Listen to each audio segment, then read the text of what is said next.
Meeting different situations can be a cause for tranquility, but I didn't understand how foolish and mistaken I was. Whenever something disturbed my mind, I tried to get away from it, to escape. What I was doing was escaping from peace. I was continually running away from peace. I didn't want to see this or know about that. I didn't want to think about or experience various things.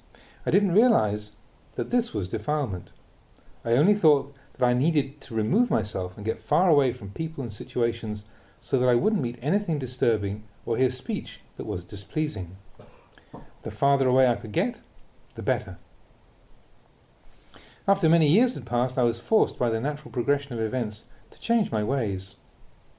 Having been ordained for some time, I ended up with more and more disciples, more people seeking me out. Living and practicing in the forest was something that attracted people to come and pay respects.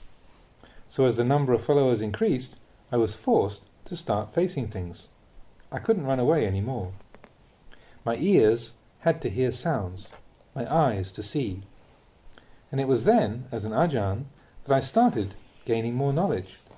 It led to a lot of wisdom and a lot of letting go.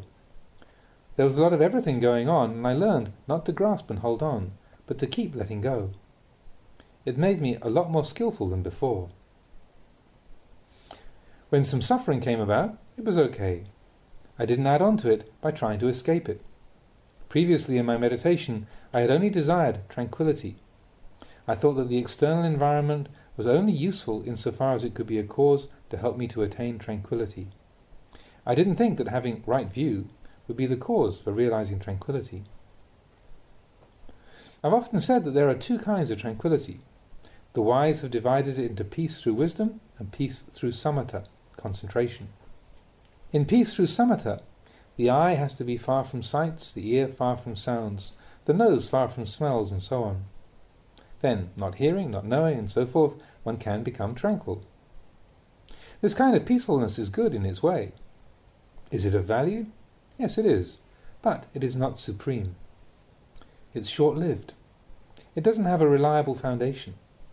When the senses meet objects that are displeasing, the mind changes, because it doesn't want those things to be present.